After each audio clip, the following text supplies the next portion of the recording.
So sorry for all the trouble I put. How many times do we have to tell you? You're back! So? Did you find the fiend that attacked me and young Eirik here? I did. It won't be troubling you anymore. Yes! I knew you'd get it. Only because you warned me of its existence. Not that you should ever have learned of its existence, but all's well that ends well, I suppose. What was it, anyway? A manifestation of Leviathan's power. When we visited Wallius in the Surge, he was angry and afraid. The Icon summoned these creatures for his protection. Though why one would be wandering the ruins of Riversmeet, I don't know. Maybe it was looking for his mum. That's where she died, isn't it? The Falls.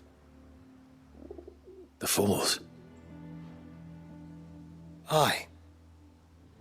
When they took her baby, she threw herself off the top.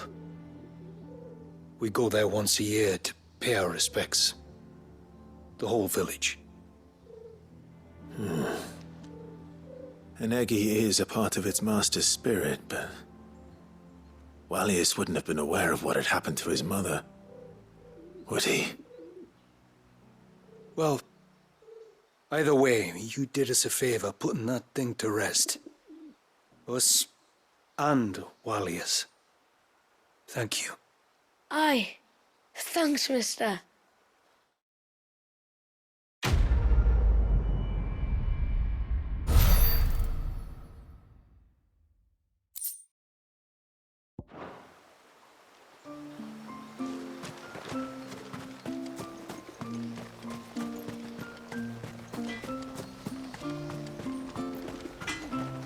Reckon my steel's just as good as any.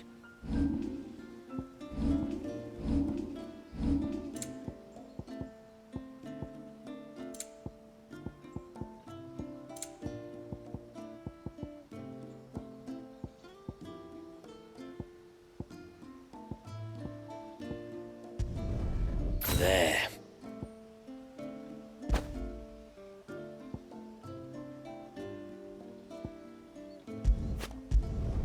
I'd like to see another smith do better.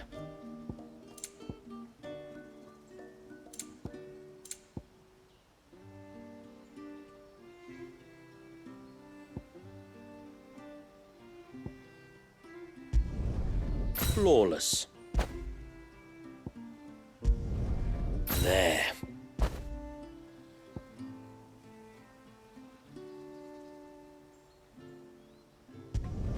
Flawless.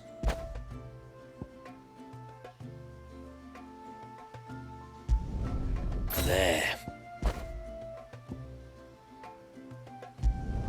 Flawless. There. Flawless. I'd like to see another smith do better.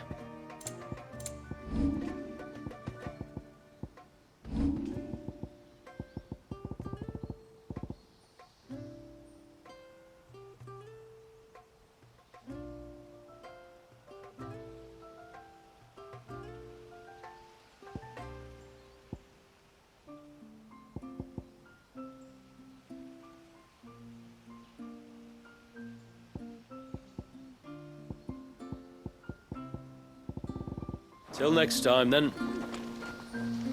It is good to have him back.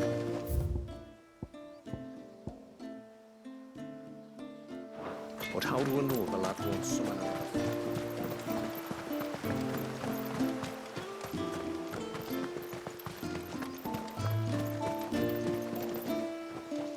My lord, Might I have a moment of your time? I would beg of you a service. Certainly. What is it? It's a long story. But before we get to that, would I be right in thinking Lady Shula told you about the witch from the north? Yes. She said that your ancestors found her here, and that it was she who taught them the spell to stop time. She was like Wallius, you know. A dominant. The Warden of Ice. My great-grandmother suspected as much. She cared for the poor woman when the end was near. And it was she whose duty it became to attend her grave. A duty that was passed down to me. I see. And the service you would beg of me? Well, until recently, the path to the grave had long been blocked by a fallen tree. But when our woodsmen finally found time to move it, we quickly realized it might have been better had they not. On trying to clear the rest of the path, you see, we discovered that a flock of bloodthirsty beasts had claimed the cliffs beyond. None of us was a match for them. But you, my lord, have proven your strength many times over. Would you drive them away for us?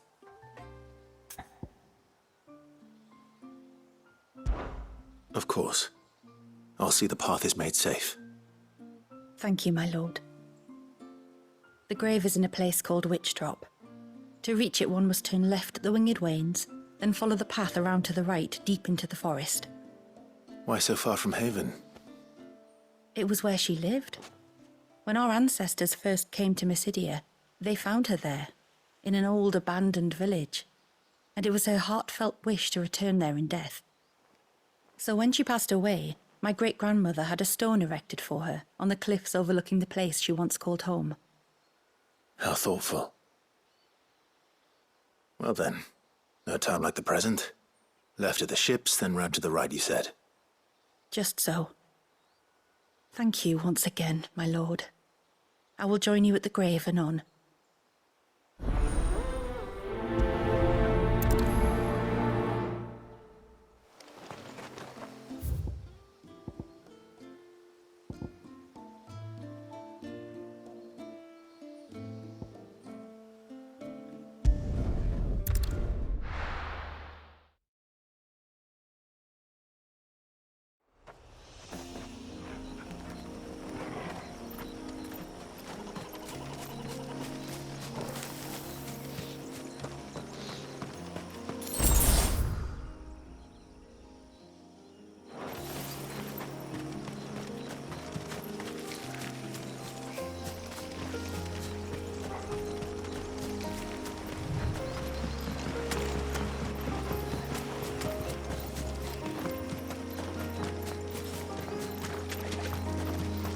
This should be the path to Witch Drop. Hungry, Torgal?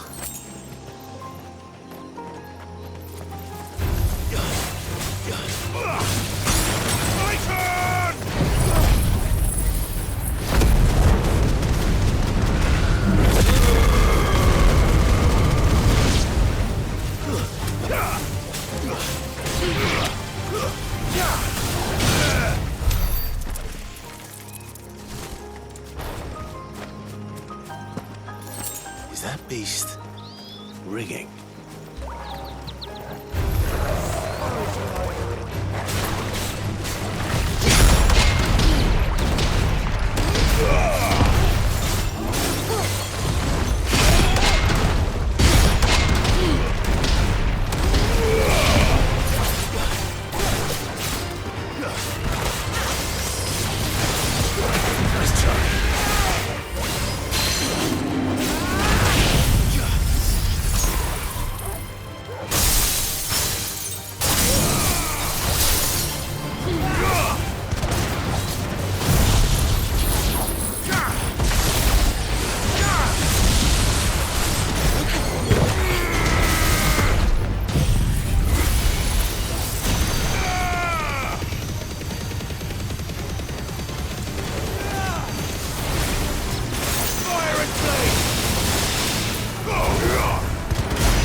Seems like it isn't only Haven's blacksmith that has an appetite for these things.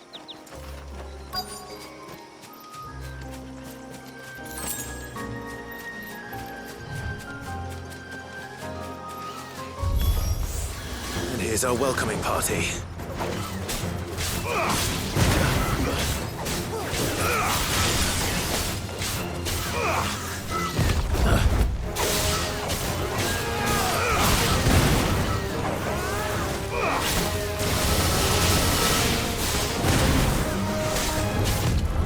Nice try.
Looks like that's the last of them.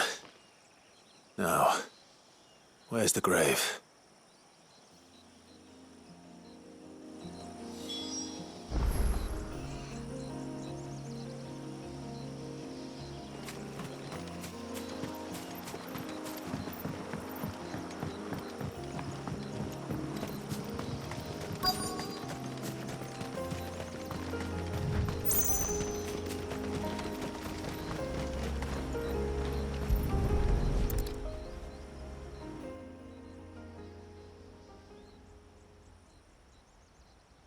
This must be it.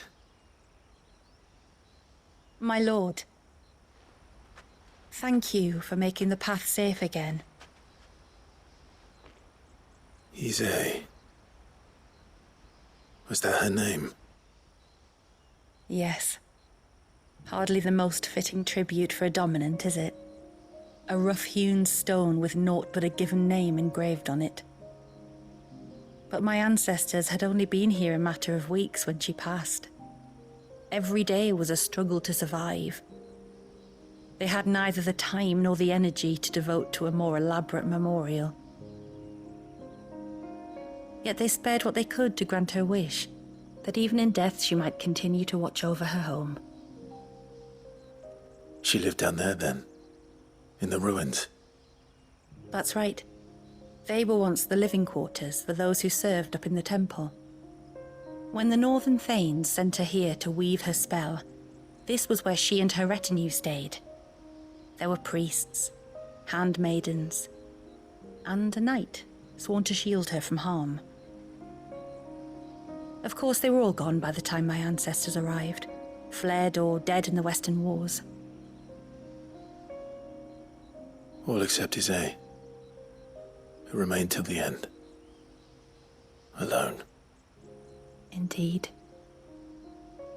At least, that is the story as it's been handed down in Haven. But there is an epilogue to the tale.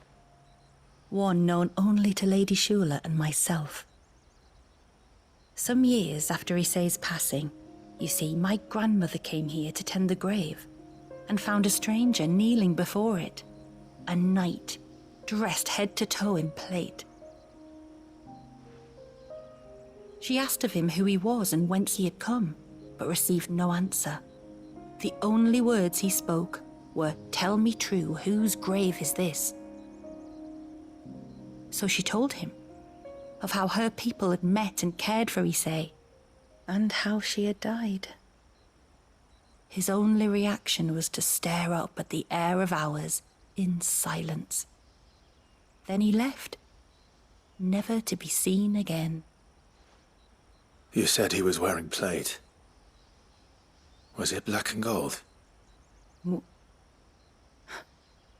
you know something of him? When we went up to the Air of Hours to unravel the spell, we were set upon by a shade in the shape of a knight in full plate. It manifested in front of the Vare, and in its ether, I felt Shiva, the witch. You think this may have been the same man my great-grandmother met? Issei's knight? I don't know. Maybe. All I can say for sure is it was intent on protecting her creation. Or perhaps her spirit? What remained of her ether, preserved in the Vare? Perhaps his spirit too became enraveled in her spell, frozen in an eternal vigil. Till we ended it. If the shade you fought was Issei's knight, then ending it was the greatest gift you could have given him. Now he can return to the sea, to be with his lady once more.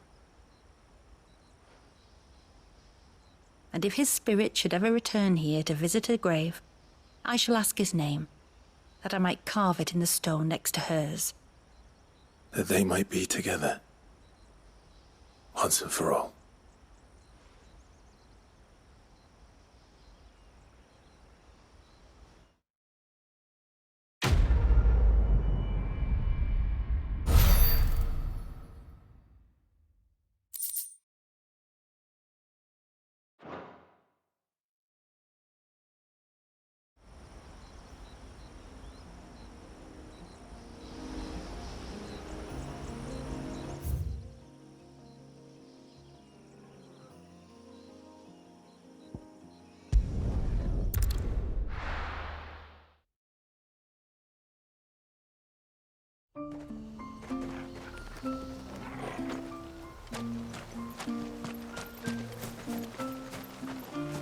Praise be to the heavens for the child.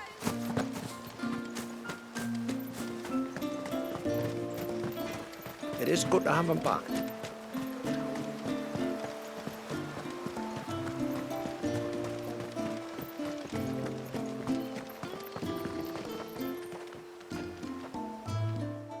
You wouldn't happen to have some time on your hands, would you, Clive?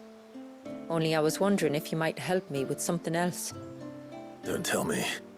Another unruly dominant. Not quite, but a dangerous foe nonetheless. It promises to be quite a hunt. Care to join me?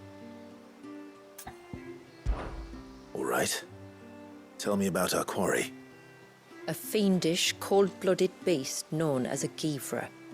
Normally, we leave such animals well alone, and for good reason. But I have an even better reason to want its tongue. Its tongue. If you'll permit me, tributary, I can explain. Certainly, Yamila. It's been over a week since me sister gave birth to her first child, yet she still isn't back on her feet. We've tried everything to restore her spirits. Physics and nostrums, the laying on of hands and of leeches, but all to no avail. The healers tell me there's only one hope left. A broth as potent as its ingredients are perilous to procure. It isn't only Yamila's sister who stands to benefit from this, by the way. There's her baby to think of. And Walias, too. She'd agreed to be his wet nurse, you see. I'd be glad to help. Thank you. Our hunters have no shortage of skill, but this task calls for more than that. And it won't be achieved through weight of numbers either. The Givra is as wary a foe as it is a deadly one. 2 hunters might catch it unawares, But any more than that, and it would pick up our scent a league away. Then it is decided. The two of you will go, while Jill and I occupy ourselves here. Perhaps we might help prepare the broth. That would be most kind of you. Come then, Clive. The river of time flows fast, and so must we. There's a Givra that has claimed the ruins at the foot of the mountain as its hunting ground. But as I say, they are wary creatures. We'll need suitable bait to draw it out. The flesh of a forest ibex should suffice. To the forest, then.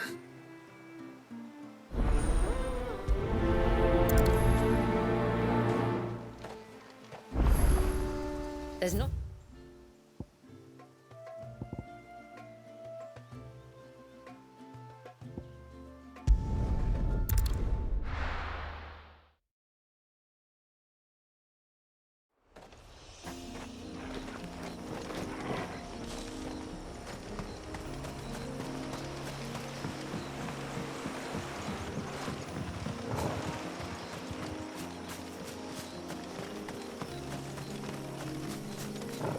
There, those won't be friendly.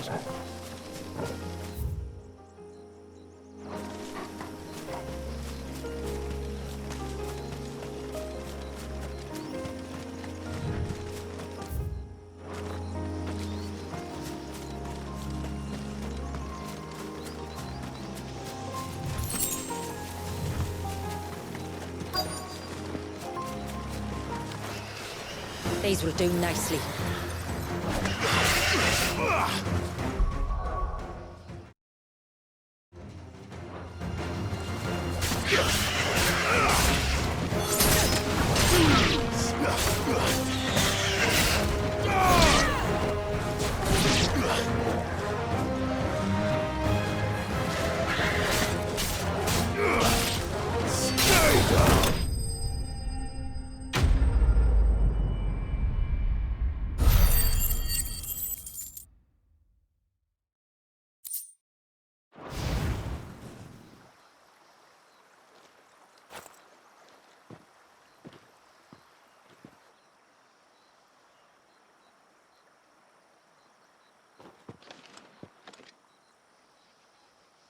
Return to the sea, and to the clouds rise again.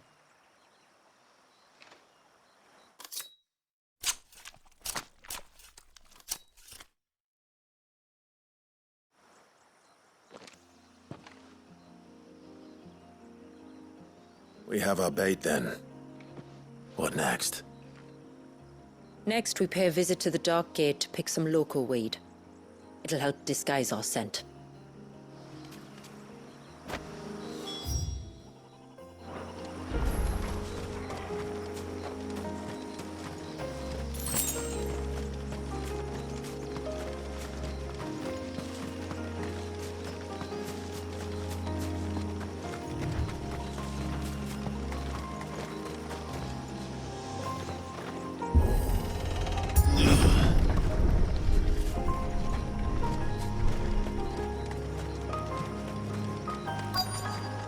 There should be a sprig or two of local weed growing somewhere around here.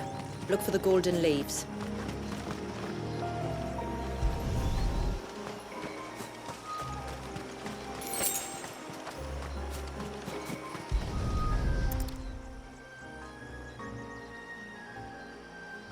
Is this it? Aye, that's the stuff. Crush the leaves between your fingertips and rub them on your clothes. If you insist.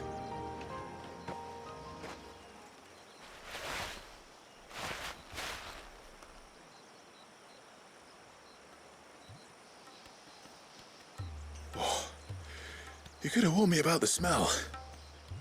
Like corruption, isn't it? We'll have an honor guard of flies before long. But it'll stop the Givra from noticing us. Its nose will tell it we're nothing but a feast for worms. Oh, I feel so much better. We can wash it off afterwards. If there's one good thing about the Givra choosing the ruins for its hunting ground, it's that there's plenty of fresh water nearby.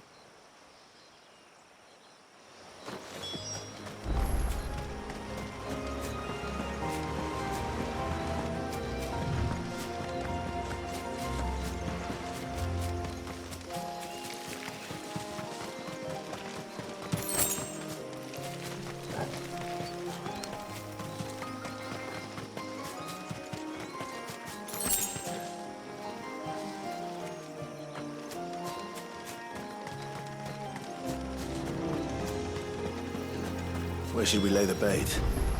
Gavers are creatures of habit. Look for some sign of its passing. It's sure to return to the same place sooner or later.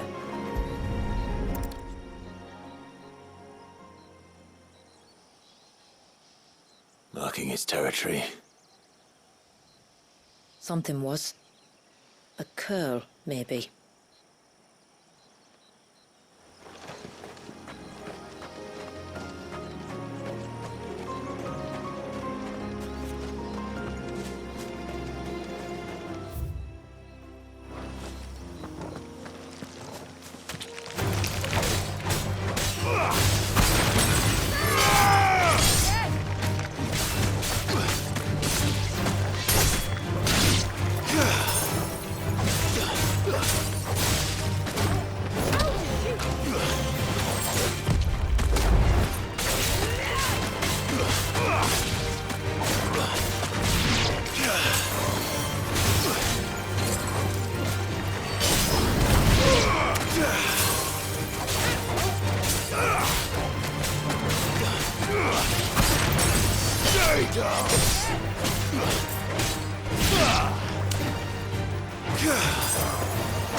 Tracks.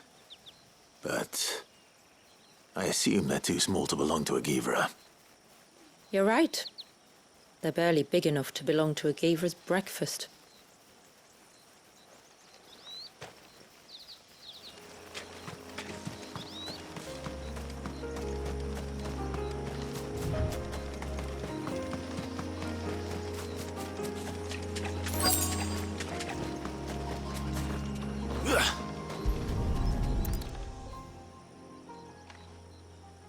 A fresh kill. But not a Givra's. The wounds are too clean, too small.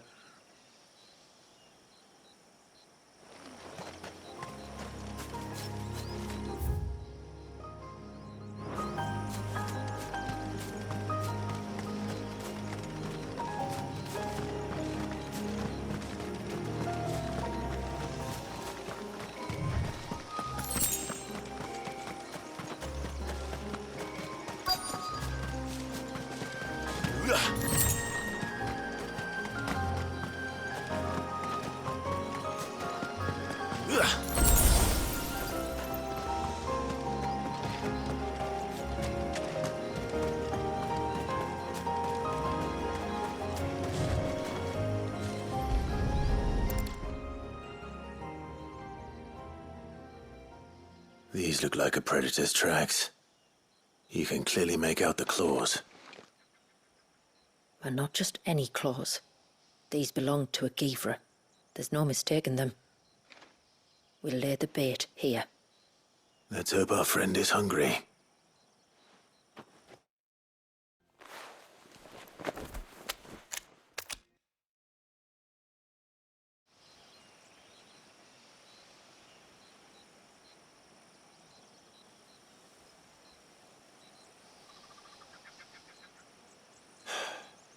Still no sign. Patience, Clive. Hunting's not something you can rush. Have you stalked these beasts before? Once. Givras are fast, so the job called for a bearer.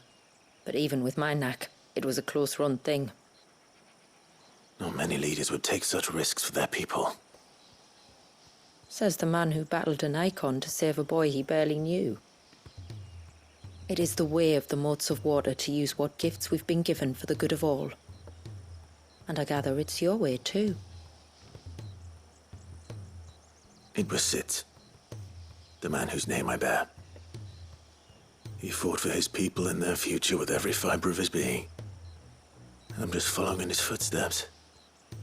In many ways, you remind me of him. Me?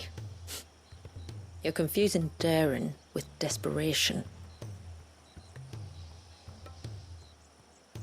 Quiet. Something's coming.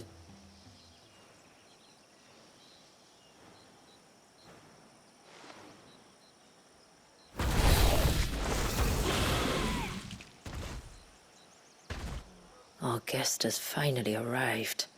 Shall we greet him? It'd be rude not to.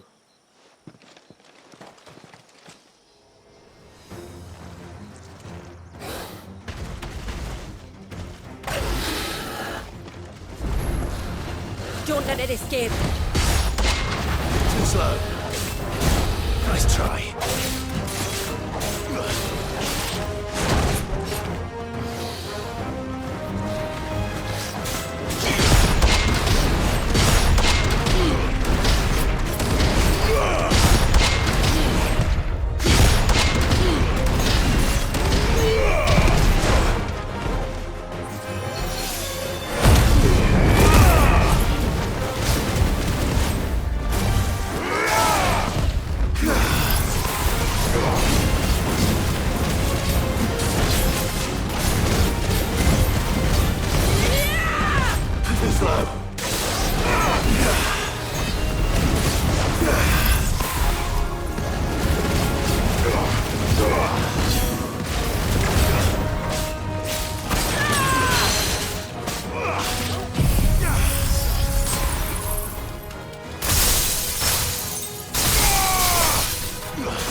You weren't exaggerating when you said they were dangerous. They're forces of nature, all right. And with this one's passing, the river of life has calmed.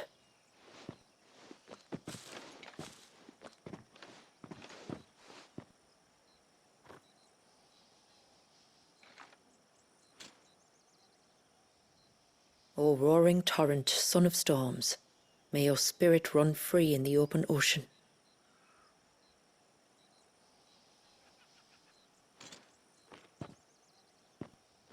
This flesh I claim, that your gifts might rain down upon us this day, and our river flow in spate once more.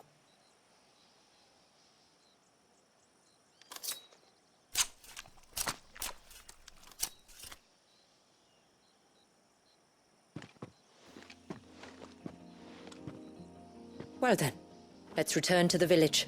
We must get this tongue to Ymilla before it spoils.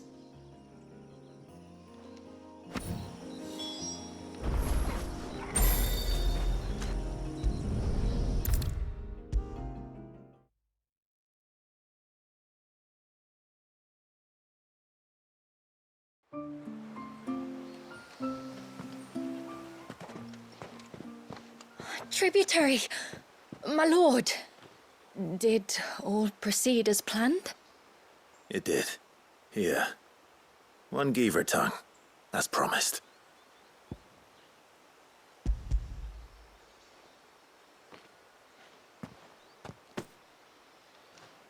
Oh, thank you. I shall add it to the broth at once. By your leave, tributary. If there is anything else that we can do to help, you need only ask. No. You've already done more for my family than I can ever repay.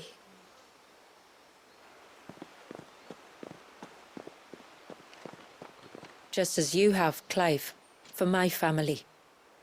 I only regret that I have nothing to offer you in return but my gratitude. It's more than enough. Besides, I'm no less grateful to you. For what? For welcoming my friends and I into your midst. For showing us how your people live. For reminding me that the world we strive to create, where bearers can live alongside their fellow men in peace and comfort, is no mere fantasy. I'd hardly call it comfort. Every day is a struggle. Though we do at least struggle together, it's true. As must we all. I only ask that you remember the cost of using your gifts as a bearer. I know that you feel it's your duty to do whatever you can to help your people. But you have a child to think about now. And Wallis has lost enough. I shall bear that in mind. That's all I ask. Oh, and if there is anything else that we can do to help, well, you know. Thank you. Truly.